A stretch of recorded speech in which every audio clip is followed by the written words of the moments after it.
is all wrong.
Mother? Mother! It can't be. Serana? Is it really you? I can't believe it. How do we get inside? We have to talk. Serana, what are you doing here? Where's your father? He doesn't know we're here. I don't have time to explain.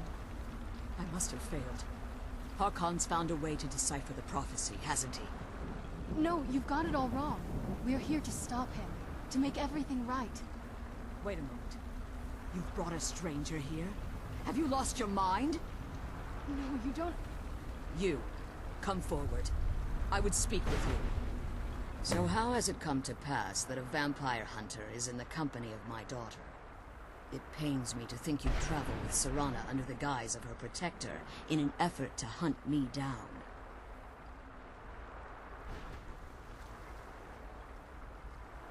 Glorious. Serana claims you're her guardian, yet your first instinct appears to be greed. I see that my daughter is still as naive as ever. Serana has sacrificed everything to prevent Harkon from completing the prophecy. I would have expected her to explain that to you. You think I'd have the audacity to place my own daughter in that tomb for the protection of her Elder Scroll alone? The scrolls are merely a means to an end. The key to the tyranny of the sun is Serana herself.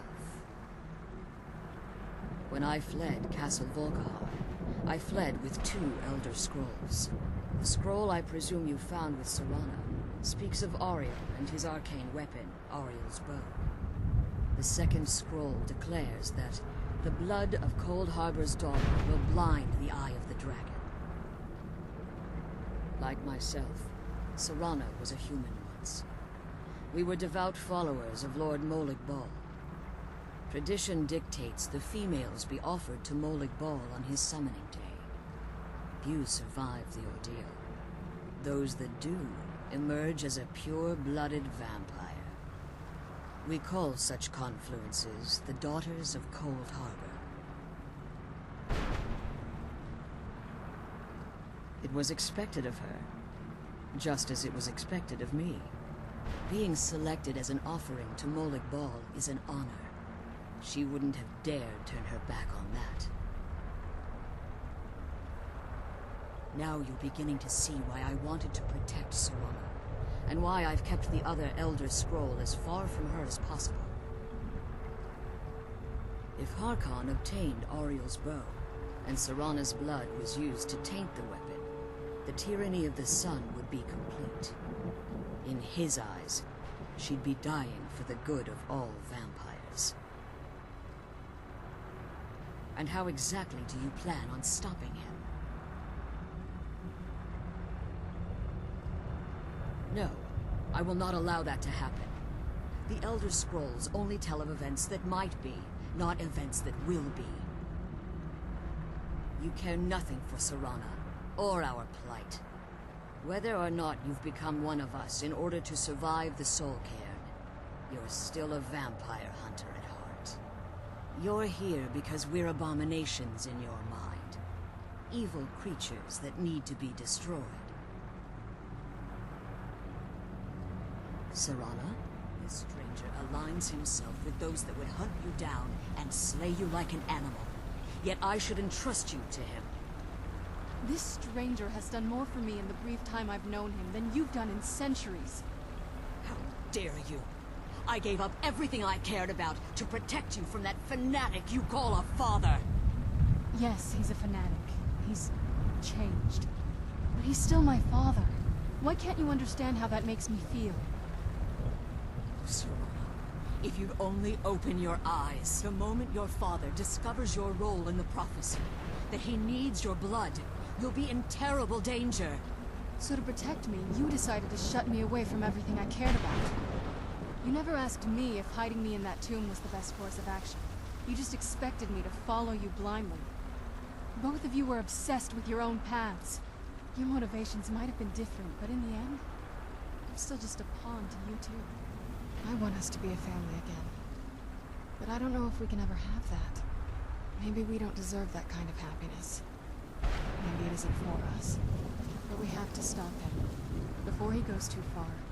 And to do that, we need the Elder Scroll. I'm sorry, Serana. I didn't know. I didn't see. I've allowed my hatred of your father to estrange us for too long. Forgive me. If you want the Elder Scroll, it's yours. Your intentions are still somewhat unclear to me. But for Serana's sake, I'll assist you in any way that I can. Yes, I've kept it safely secured here ever since I was imprisoned.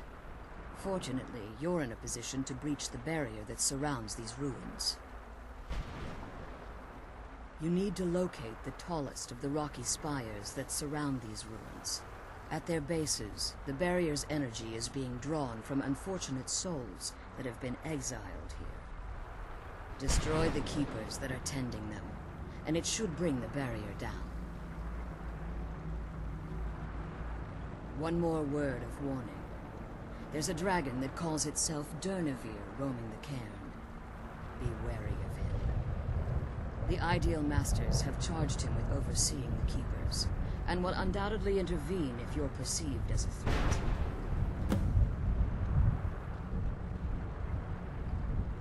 As you've been traveling in the SoulCairn, your body has become attuned to it. Let's just say a tiny part of you rubbed off on it, and in its place, a bit of the SoulCairn filled the void. You should find no difficulty using the portal any longer. Be careful, and keep my daughter safe. Just kill those keeper things and get back to the prison.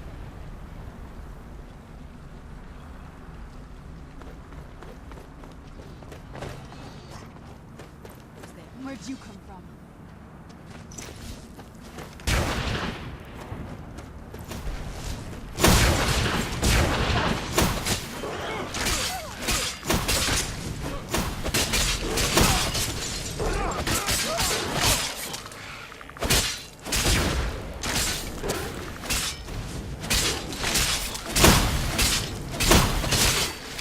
Get it all on the path.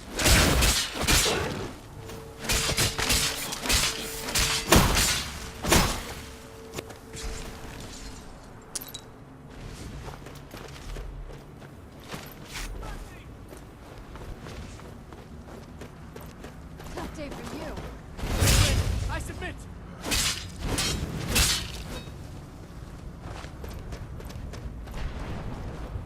Victory is yours! I submit!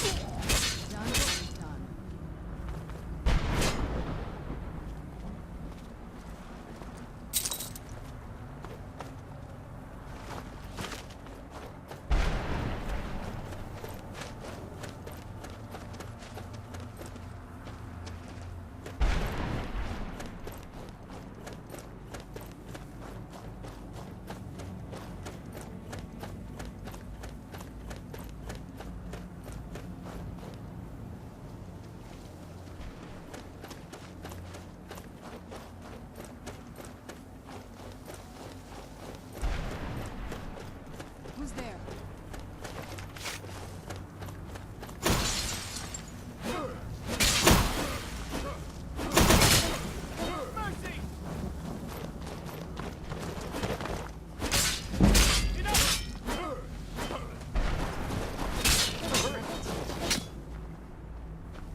those keeper things and get back to the prison. Just what my mother told me. I've also studied a little bit on my own, but there's not much.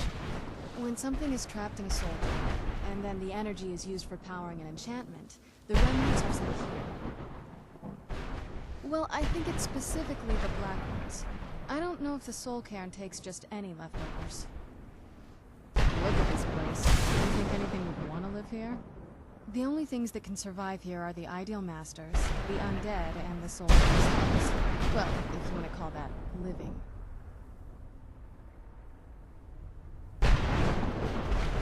I don't think anyone's ever met the Ideal Masters. I'm not even sure anyone knows what they look like. They could be underground, flying above us. They might be the ground, I have no idea. Lots of theories. Some say they feed on them like I feed on blood. Others think they use them as payment to an even higher power, almost like a currency. A very strange currency. Whatever they're doing with them, they've been harvesting for millennia. No telling how many souls are trapped here. Look around you. There are some extremely powerful undead here. Even a necromancer as seasoned as my mother would be willing to spend years trying to gain access to them. Exactly. It's a lost art. Most necromancers just raise up whatever bodies are nearby. A simple trick, really. Child's play. But bringing something from the SoulCairn gives you something much more powerful. Ah, that's usually the trick. It's possible to do it through a simple portal. But to finalize the deal, you have to travel here yourself. And most of them never come back.